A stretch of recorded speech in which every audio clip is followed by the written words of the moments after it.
حضرت موسیٰ علیہ السلام کے جو اصل معجزے تھے وہ دو تھے. ایک عصا جس کا کہ مقابلہ کیا آپ کو معلوم ہے کہ فرعون نے تمام جو جادوگر تھے پورے مملکت کے انہیں جمع کیا اور مقابلہ کیا. تو جس چیز کو کہ پیش کیا جائے چیلنج کے ساتھ کہ آؤ تو مقابلہ کر لو، وہ اصل معجزہ ہوتا ہے اس نبی اور رسول کا. تو حضور صلی اللہ علیہ وسلم کا اصل معجزہ، یعنی معجزات آپ یہ مغالطے میں مبتلا نہ ہو، میں بقیہ معجزات کی نفی نہیں کر رہا، یہ واقعات اپنی جگہ حق ہیں کہ حضور کو پتھر سلام کرتے تھے.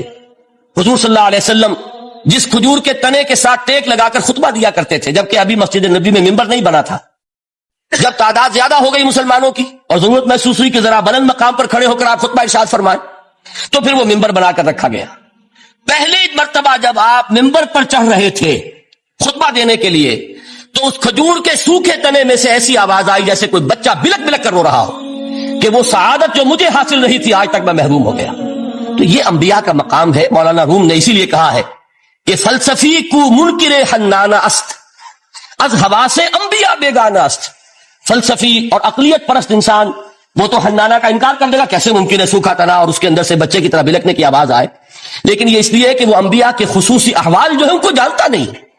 اس قسم کے خرق عادت واقعات حضور کی زندگی میں بھی بے شمار ہوئے، لیکن حضور کا وہ معجزہ جس میں تحدی کے ساتھ چیلنج کے انداز میں کہا گیا کہ آؤ مقابلہ کر، وہ صرف اور صرف قرآن ہے.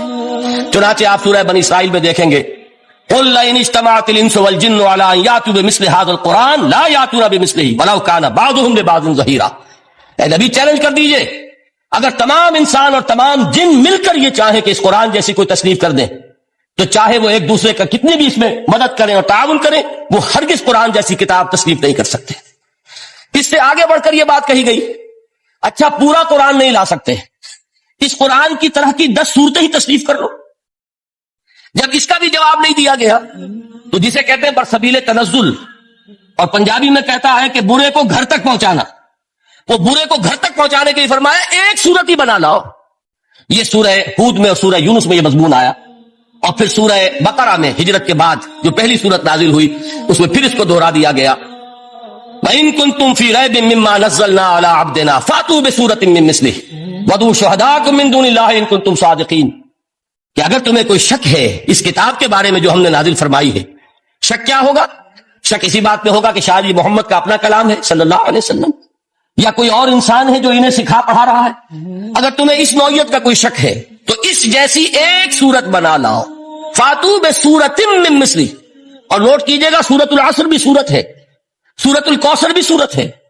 3 آیات بھی اگر ایسی تم تصنیف کر کے لے آؤ تب تو تمہیں کچھ شک کرنے کا حق حاصل ہوگا، اور اگر نہیں کر سکتے تو جان لو فَإِن لَّمْ تَفْعَلُوا وَلَن تَفْعَلُوا.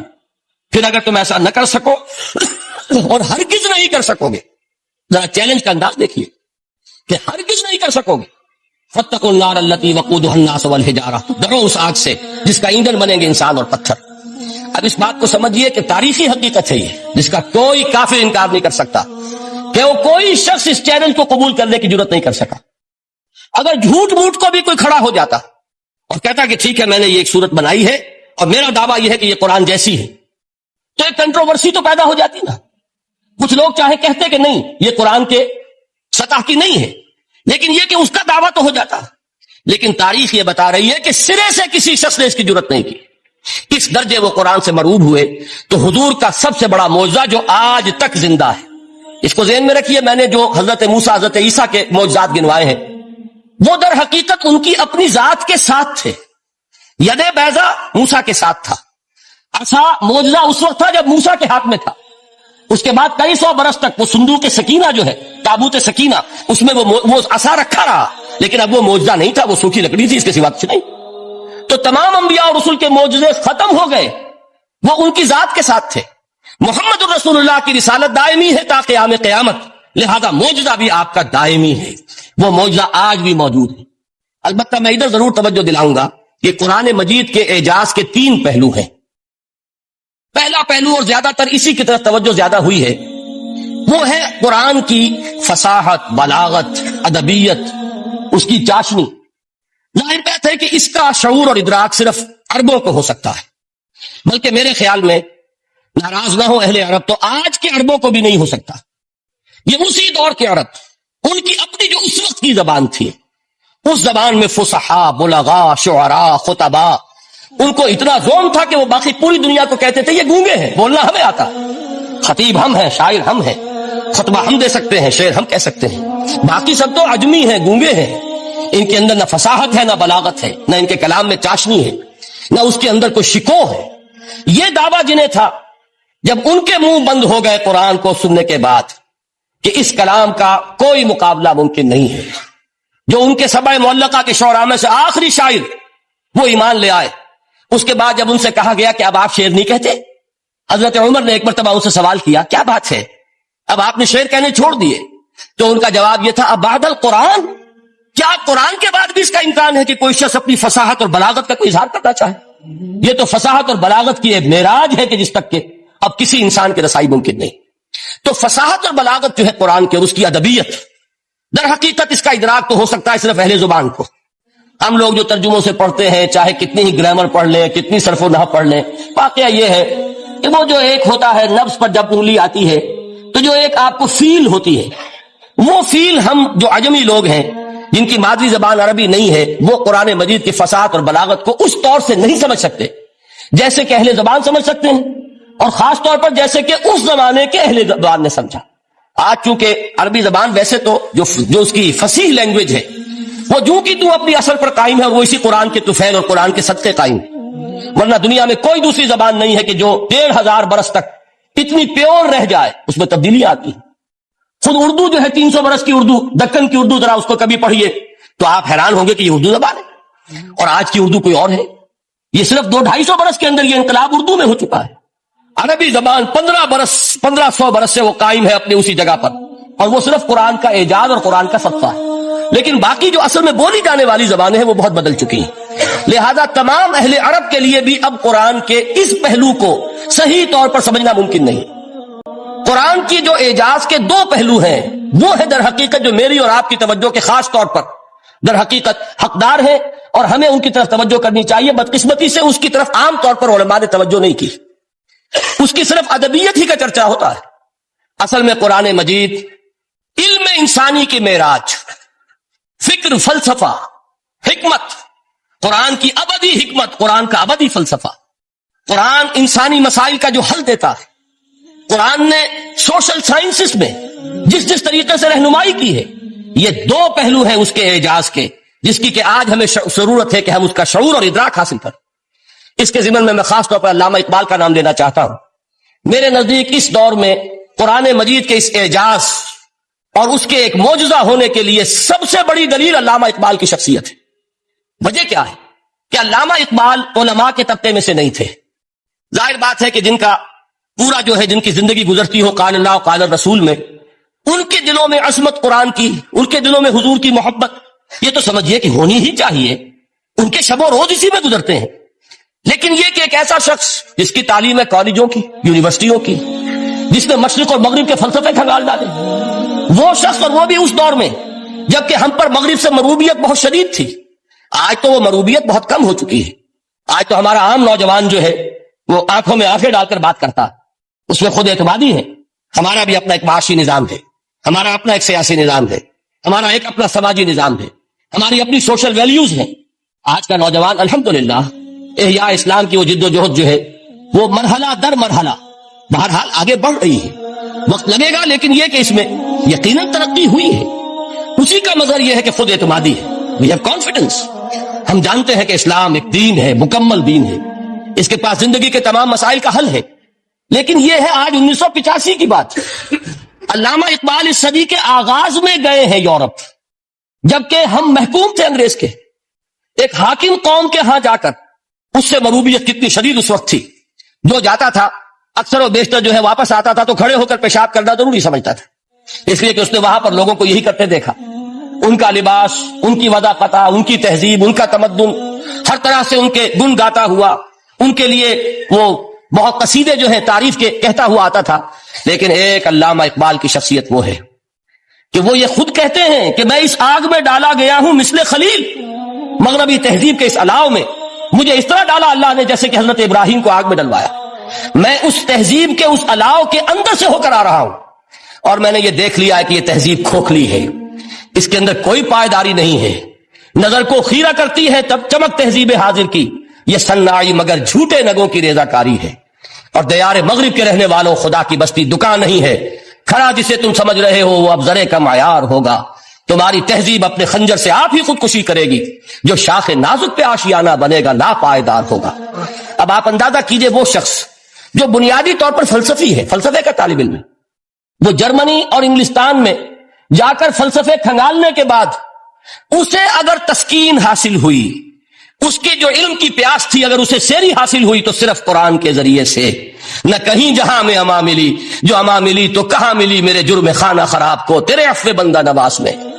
یہ وہ شخص ہے آخری زندگی میں ان کا کام صرف ایک رہ گیا تھا، قرآن کی تلاوت۔ بڑے بڑے فلسفی ملنے آتے تھے علامہ اقبال سے ملنے، وہ سمجھتے تھے بڑی لائبریری ہوگی، جیسے بڑے وکیل اس کی لائبریری آپ کو معلوم ہے کتنی جلدیں رکھی ہوگی، خوبصورت جلدیں بنی ہوئی، ایسے ہی کوئی بڑا فلسفی، بڑا پروفیسر، اس کی سٹڈی، اس کی کتابیں بڑی مرغوب کن ہونی چاہیے، لیکن علامہ اقبال کے ہاں سب کتابیں اٹھوا دی تھی انہوں نے، صرف ایک کتاب رہ گئی۔ اور سید نذیر نیازی کا نام آپ نے سنا ہوگا، انہوں نے جب یہ گواہی دی ہے، یہ واقعہ شاید آپ کے علم میں نہ آیا ہو، یہ بہت اہم واقعہ ہے۔ وہ یہ لکھتے ہیں کہ میں نے ایک مرتبہ علامہ سے پوچھا کہ کچھ لوگ اعتراض کرتے ہیں یا یہ خیال ظاہر کرتے ہیں کہ آپ نے اپنا فلسفہ خودی نیٹشے سے لیا ہے، کوئی کہتا فلاں سے لیا ہے، کوئی کہتا فلاں سے لیا ہے، کچھ آپ خود بتا سکیں گے کہ آپ کے فلسفہ خودی کی سورس کیا ہے؟ تو علامہ نے کہا کہ اچھا کل فلاں وقت آ جانا تو میں تمہیں لکھوا دوں گا، ڈکٹیٹ کرا دوں۔ تو سید نذیر نیازی کہتے ہیں کہ میں بہت خوش ہوا کہ یہ سعادت میرے حصے میں آ رہی ہے کہ علامہ اقبال خود مجھے تحریر کرائیں گے کہ میرے فلسفے کی سورس کیا ہے، میں نے کہاں سے اخذ کیا ہے۔ دوسرے روز وہ گئے، حاضر ہوئے، بڑے ہی ارمانوں کے ساتھ پینسل اور کاپی لے کر بیٹھے۔ علامہ نے فرمایا ذرا قرآن مجید نکال لاؤ۔ وہ قرآن مجید لائے، حیران ہوئے، یہ فلسفے کا سورس مجھے ڈکٹیٹ کرانے چلے تھے، یہ قرآن مجید کہہ رہے۔ کہا کہ ذرا سورۃ الحشر اس کا آخری رکوع، وَلَا تَكُونُوا كَالَّذِينَ نَسُوا اللَّهَ فَأَنسَاهُمْ أَنفُسَهُمْ أُولَٰئِكَ هُمُ الْفَاسِقُونَ۔ اے لوگوں، ان لوگوں کے مانند نہ ہو جانا جنہوں نے اللہ کو بھلا دیا تو اللہ نے انہیں اپنی خودی سے غافل کر دیا، اپنے آپ سے بیگانہ بنا دیا، یہی ہیں لوگ جو فاسق ہیں۔ علامہ نے کہا میرے فلسفے کی سورس یہ میں آپ کو بتانا چاہتا ہوں۔ اس معنی میں کہتا ہوں کہ اس دور میں علامہ اقبال کی شخصیت کو میں اعجاز قرآن کا سب سے بڑا مظہر سمجھتا ہوں۔ ایک شخص 20ویں صدی عیسوی کی شخصیت، اور پھر یہ کہ وہ کہیں مسجد اور کسی مدرسے کے ماحول میں پلا بڑھا نہیں ہے، بلکہ اسکولوں اور کالجوں میں اور یونیورسٹیوں میں، اور صرف ہندوستان میں نہیں، انگلستان اور جرمنی کی یونیورسٹیوں میں رہا، جس نے اپنا لوہا منوایا ہے۔ وہ شخص اگر یہ کہتا ہے کہ میرے لیے فکر کی بنیاد، میرے فلسفے کی سورس، میری تمام سوچ کی رہنمائی جو ہے وہ اس کتاب نے کی ہے، تو معلوم ہوا کہ واقعتاً یہ قرآن مجید آج بھی معجزہ ہے۔ یہ بات تو ہوئی فلسفے اور فکر کے اعتبار سے۔ دوسرا پہلو جو اپلائیڈ پہلو ہے اس دور کے اعتبار سے، وہ اہم تر ہو گیا ہے۔ انسان کے لیے جو پیچیدہ تمدنی مسائل ہیں، سیاسی مسائل کو کیسے حل کیا جائے، معاشی مسائل کا حل کیسے ہو، سماج میں توازن کیسے ہو، مرد اور عورت کے درمیان توازن کیسے ہو، ہوتا کیا ہے، یا عورت بھیڑ بکری کی طرح کی ملکیت بن جاتی ہے۔ ہمارے ہاں اردو میں جو اس کا محاورہ ہے کہ جوتی کی نوک، یہ اس کی حیثیت ہو جائے گی، یا دوسری طرف عورت کلوپیٹرا بن کر قوموں کی قسمتوں سے کھیلے گی۔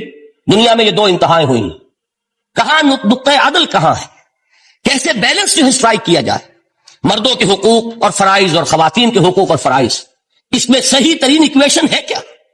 اسی طریقے سے فرد اور اجتماع، فرد اور ریاست، یا تو یہ کہ انسان کی انفرادی آزادی اتنی جا رہی ہے، مادر پدر آزاد، جس کا مظہر یہ ہے کہ آج انگلستان میں 2 مرد بھی میاں اور بیوی کی حیثیت سے رہ سکتے ہیں، قانون تسلیم کرے گا ہسبینڈ اینڈ وائف، ان کو وہی حقوق حاصل ہوں، یہ ہے وہ آزادی۔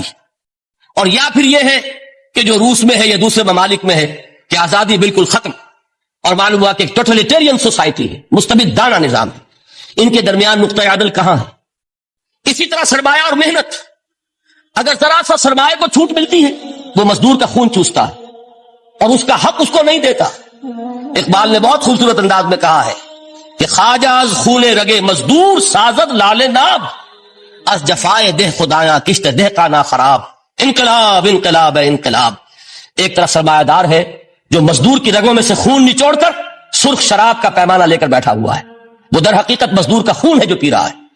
ایک طرف وہ زمیندار اور جاگیردار ہے جو کاشتکار کا خون جو ہے چوس رہا ہے۔ تو یہ یا تو یہ انتہا ہے، اور یا یہ ہے کہ اگر ذرا آپ مزدور کو یا اس کارکن کو تھوڑا تحفظ دیجئے تو وہ کام نہیں کرتا. ہمارے ہاں پچھلے دور میں یہی ہوا تھا. میں یہ برملا کہتا ہوں، آج بھی آپ کے سامنے کہہ رہا ہوں کہ بھٹو نے واقعہ یہ بہت بڑا کارنامہ سر انجام دیا تھا. اس نے مزدور کو ایک سیلف ریسپیکٹ دی تھی، کاشتکار کو اپنی عزت کا احساس دیا تھا کہ میں بھی انسان، میرے بھی حقوق ہیں. لیکن نتیجہ اس کا نیگیٹو نکلا. مزدور نے کام کرنا چھوڑ دیا، معیشت کی گاڑی ختم ہو گئی. وہ چیز کے جو متوازن ہو، جس میں مزدور کو اس کا حق مل رہا ہو اور پسینہ خشک ہونے سے پہلے اس کی جائز مزدوری اس کو مل گئی ہو، جس میں کہ انسان کسی سرمایہ دار کی رعیت بن کر نہ رہ جائے. دوسری طرف یہ کہ سرمایہ کے لیے بھی جو اس کا صحیح ہے کہ اس کو انسینٹیو ملے، وہ میدان میں آئے، اس کے اندر رسک لینے کے جو ہے وہ صلاحیت پیدا ہو. ان دونوں چیزوں کو کیسے متوازن کیا جائے؟ واقعہ یہ ہے کہ یہ ہے وہ پیچیدہ مسائل جن کا حل قرآن میں ہے. ہماری بدقسمتی کیا ہے کہ ہم نے خود ان چیزوں کے لیے دوسروں کے سامنے جھولی پساری ہوئی، ہم دوسروں سے بھیک مانگ رہے ہیں. ہمارا حال کیا ہوا تھا اس صدی کے شروع میں؟ مصطفیٰ کمال پاشا نے جب ترکی میں اسلام کے آئلی قوانین بھی منسوخ کیے، نوٹ کیجئے اس کو، یہ اسی صدی کے وہ صدمے ہیں جو ہم نے اٹھائے ہوئے ہیں. اور گاہے گاہے باز خواہ یہ قصہ پاری نہ رہا، تازہ خواہی داشتن گر داغ ہائے سی نہ رہا. اس صدی میں کیا نہیں ہوا؟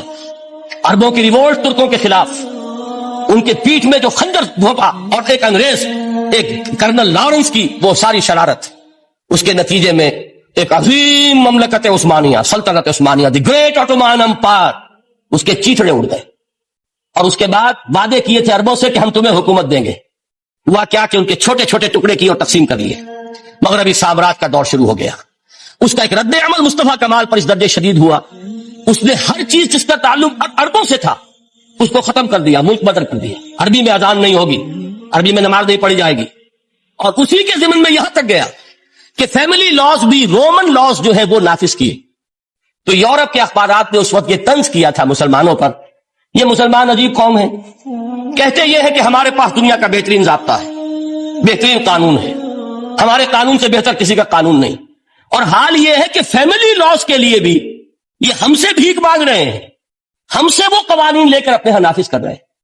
آج بدقسمتی سے اکثر و بیشتر مسلمان ممالک کا حال یہی ہے. آج ہم ان سے بھیک مانگ رہے ہیں. کہیں جمہوریت کی بھیک ہے، کہیں سوشلزم کی بھیک ہے، کہیں کسی اور سماجی نظام کی بھیک ہے، کہیں مرد اور عورت کی کامل مساوات کا ایک نظریہ ہے، شانہ بشانہ چلنے والا فلسفہ ہے، جو خالص مغرب کی تہذیب کی ایک بھیک ہے جو مانگی جا رہی ہے. کاش کہ آج قرآن کے اس اصل اعجاز کی طرف، جو اس کا اصل معجزہ اس دور کے لیے، میں نے عرض کیا کہ اعجاز قرآنی کا وہ معجزہ کہ وہ فصاحت اور بلاغت کی معراج ہے، وہ یا تو اپریشیٹ کر سکتے اہل عرب، اور اہل عرب میں سے بھی حقیقت میں وہ جو قدیم جاہلی شاعری کے جاننے والے ہیں جو بہت کم رہ گئے، اب وہ جان سکتے ہیں کہ جب قرآن نازل ہوا تو کیوں زبانیں گنگ ہو گئی تھی، کیوں کوئی ایک شخص جھوٹ موٹ کو بھی مدعی بن کر نہیں آ سکا کہ یہ میں نے قرآن کی جیسی ایک کتاب یا قرآن جیسی ایک سورت یا قرآن کی طرح کے چند جملے میں نے موضوع کر دیے ہیں. لیکن دوسرا پہلو ہے فکر اور فلسفہ، اس کے اعتبار سے جس کا سب سے بڑا ثبوت اس دور میں علامہ اقبال. اور تیسرا پہلو ہے Islamic social sciences, political science, economics, sociology.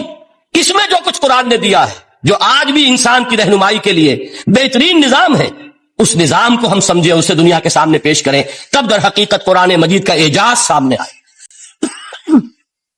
یہ دو پہلو تو میں نے عرض کیے ہیں کہ جو کسی غیر مسلم کو بھی نظر آئیں گے.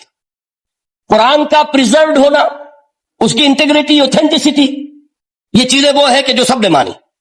قرآن کے ذریعے تاریخ انسانی کا عظیم ترین انقلاب برپا ہونا، یہ وہ بات ہے کہ جو کسی اندھے کو بھی دیکھنی پڑتی ہے. اس حقیقت کا اعتراف دشمن کو بھی کرنا پڑتا. میں یاد دلا دوں آپ کو، ایچ جی ویلز، آپ نے نام سنا ہوگا، سائنٹیفک فکشن میں اس کا بڑا اونچا مقام ہے، لیکن اس نے تاریخ نسل انسانی پر بھی دو کتابیں لکھی، a short history of the world اور a concise history of the world.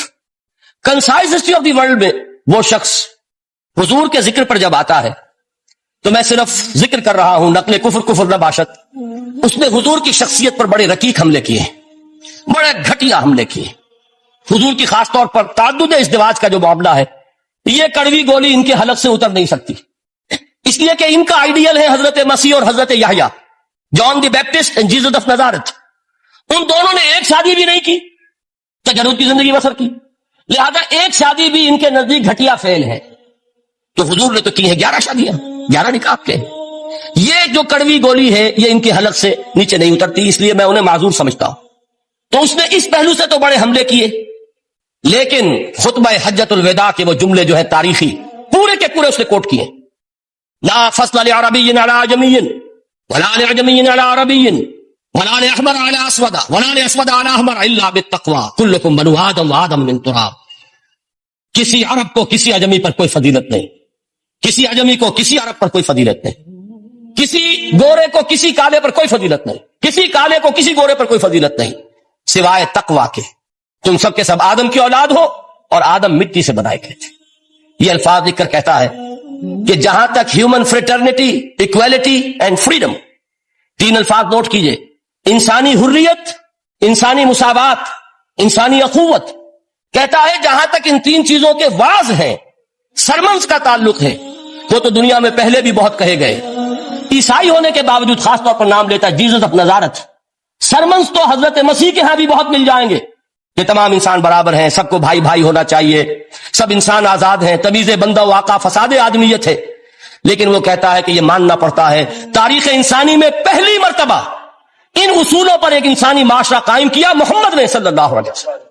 یعنی حضور کے ساتھ یہ معاملہ ایمپٹی سلوگنز کا نہیں، یہ صرف واز نہیں ہے، یہ صرف سرمنز نہیں ہے، یہ ایمپٹی سلوگنز نہیں ہے۔ He translated these things into actuality۔ ایک حقیقت، ایک واقعے کی شکل دی ہے محمد نے صلی اللہ علیہ وسلم۔ وہ معاشرہ پیدا کیا جس میں انسانی اخوت، انسانی مساوات اور انسانی حریت، یہ تینوں اقدار بتمام کمال موجود تھے۔ یہی وجہ ہے اس صدی میں نوٹ کیجئے گاندھی جی، موہن داس کرم چند گاندھی، جس کو آج پوری دنیا میں تسلیم کیا جاتا ہے، عالم عرب میں بھی مہاتما گاندھی کی بڑی عزت ہے۔ پنڈت نہرو کا کسی زمانے میں استقبال ہوا تھا ریاض میں، تو ہمیں بہت غصہ آیا تھا کہ مرحبا برسول السلام، welcome to the prophet of peace, یہ الفاظ تھے کہ جن سے پنڈت نہرو کا استقبال ہوا تھا۔ غصہ ہمیں بہت آیا، یہ رسول کا لفظ استعمال کر دیا انہوں نے۔ بعد میں ہم نے سوچا بھائی رسول کے معنی ان کے ہاں ایلچی کے ہیں، تو انہوں نے اس کو اپنی جو بھی غلطی میں سمجھا یا صحیح سمجھا، اس کو چھوڑ دیجئے، میں کوئی سیاسی گفتگو نہیں کرنا چاہتا۔ انہوں نے سمجھا کہ یہ شخص اس وقت امن کا پیغامبر ہے، لہذا اس کو ویلکم کیا۔ بہرحال گاندھی جی کا جہاں تک معاملہ ہے، آپ کے علم میں ہے کہ پوری دنیا میں اس شخص کی عظمت کو تسلیم کیا گیا ہے۔ ہمارا معاملہ ہندوستانی مسلمانوں کا معاملہ یہ دوسرا ہے۔ وہ تو آپ کو معلوم ہے کہ جوتا جسے کاٹتا ہے اسے پتا چلتا ہے کہ یہ جوتی کاٹ رہی ہے، ورنہ دیکھنے والے کو پتا چلے گا بڑا خوبصورت جوتا ہے، بڑا عمدہ جوتا ہے، کوئی اس میں خرابی نہیں ہے، لیکن جسے وہ پنچ کر رہی ہے اسے پتا ہے کہ یہ ہے کیا۔ اس اعتبار سے ہمارا معاملہ علیحدہ ہے، لیکن دنیا کو وہ بہت خوبصورت اور بہت ہی اعلیٰ اور بہت ہی اونچی شخصیت ایک نظر آتی ہے۔ بہرحال ایک پہلو سے یقیناً ماننا پڑے گا اس کی عظمت کو کہ ہندو قوم کے لیے اور ہندوستان کے لیے، اس کی آزادی کے لیے جو عظیم جدوجہد کی ہے، اس میں کوئی شک نہیں۔ میں اس وقت جو بات عرض کرنا چاہتا ہوں کہ 1937 کا تصور کیجئے۔ 1937 میں آپ کو معلوم ہے 1935 میں قانون بنا تھا اور پہلی مرتبہ الیکشنز ہوئے تھے بر صغیر میں 1937، اور وہ ہوئے تھے صوبائی الیکشنز۔ ان کے نتیجے میں وزارتیں قائم ہوئی، مسلم لیگ نے بائیکاٹ کیا تھا الیکشن کو، لہذا پورے ہندوستان میں تمام صوبوں میں کانگریس کے وزراء کی وزارتیں بنی۔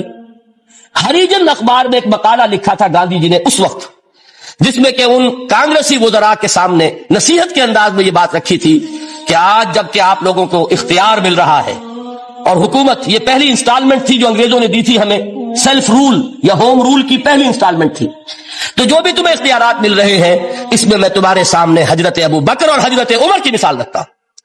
یہ ہے وہ بات کہ جادو وہ جو سر چڑھ کر بولے۔ عربی میں کہتے ہیں الفضل ما شہدت بہ الاعداء، اصل فضیلت وہ ہے جس کا کہ دشمن اعتراف کرے۔ مہاتما گاندھی اگر اعتراف کر رہا ہے کہ تاریخ انسانی کی عظیم ترین شخصیتیں حکومت کی سطح پر وہ ابو بکر اور عمر ہیں، تو ابو بکر اور عمر کس درخت کے پھل ہیں؟ وہ شجرہ طیبہ، شجرہ نبوت ہے کہ جس کے پھل ہیں ابو بکر اور عمر، جن کو تربیت دی ہے محمد نے صلی اللہ علیہ وسلم۔ تو معلوم ہوا کہ یہ چیزیں وہ ہیں کہ جس کا لوہا آج دنیا مان رہی ہے، لہذا ہمیں قرآن مجید کے اعجاز کے پہلو سے ان اعتبارات سے خود بھی توجہ کرنی چاہیے اور دنیا کو بھی ادھر متوجہ کرنا چاہیے۔ اب میں تبرکاً 3 مقامات سے میں نے آیات پڑھی ہیں، قرآن مجید کی عظمت کا وہ ادراک اور شعور جو ہمیں ہو سکتا ہے۔